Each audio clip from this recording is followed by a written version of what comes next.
Meanwhile, Liberal Party stalwarts say Leni Robredo is a worthy contender for the vice presidential post. They believe Robredo has the edge over her male rivals. Freddie Abando has added details. In a field of 6 candidates for the vice presidency, Camarines Sur Congresswoman Leni Robredo is the only woman. It's going to be tough for the 5 male bets to launch a negative campaign against Robredo. It may be time for Senators Francis Escudero, Antonio Trillanes, Gregorio Honazan, Alan Peter Cayetano, and Ferdinand Bongbong Marcos to come up with a strategy that will not be negative and offensive.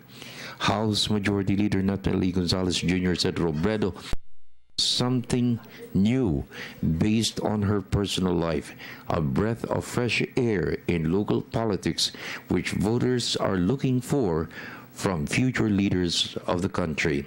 Leni, yes, she was a revelation to me, at least, because I thought that her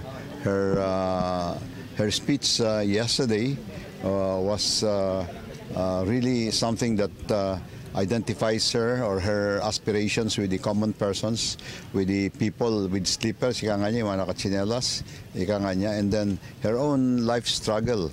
See that she continued to improve herself, to study in the University of the Philippines, law, and other courses, even while she was raising her children. She was already married at the time. I think these are the qualities that we want to see in everybody, particularly in our high officials. You will note that at the beginning, I wanted Alan to be the candidate because Alan her, see, and so forth. But now, with 5 males hitting at one another, it's and they're not exactly the best of chums in the Senate anyway.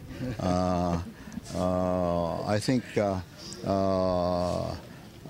2 females there will stand out, and Leni, who is a lawyer aside from everything else, has also a life story of her own that is worth talking about.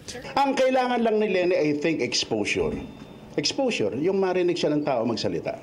Yun lang ang kailangan niya. Because ako narinig ko siya magsalita eh. And I have witnessed how she spoke. I have witnessed her manner. And I can read that by yung pamamaraan niya, na makikita mo na re-reflect yung kanyang intelligence and yung kanyang yung how she is able to manage her emotion, magaling. Sabihin, I'm sure anybody who will be able to hear her will be convinced. Kaya lang, ang kailangan niya is exposure. Marinig talaga siya ng mga tao. Belmonte said a Ross-Robredo tandem is bound to gain more support even before the start of the campaign for 2016 starts early next year. The recent surge of Ross in the surveys is expected to maintain a steady climb to match, if not overtake, Senator Grace Poe in the presidential race. Secretary Rojas, we can see from the polls that he has been picking up.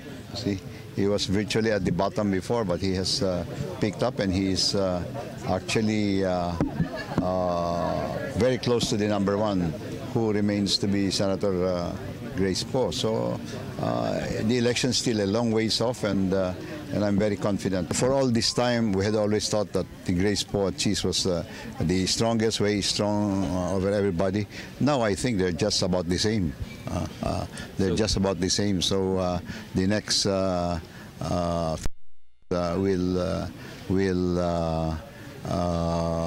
will spell the difference. In the meantime, it appears that the Nationalist People's Coalition's support for Senators Grace Poe and Escudero is not yet sure and solid. Although some of the party's leaders and members are for the 2, there were also members committed to Rojas and possibly Robredo. The National Unity Party has so far committed to Rojas. So far, the support for Senator Grace and Senator Chis have been made by individual members of the NPC. No? We have not yet come up with a party position on that, although we're hoping to be able to come up with a party position on that. No? Well, on the vice presidency derby, I think it's going to be a good race. No? Among how many candidates do we have? 4. Right. Yeah, 5 to include you know, the gentleman from the solid north, no, si Senator. We see that it's going to be a tough fight. We see that it's going to be a tough fight, no? A tight race. We see that it's going to be a tough race. And as far as the NPS is concerned, we'll decide on who to support, no, at a later time, perhaps. For the People's Television Network, this is Freddie Abando reporting.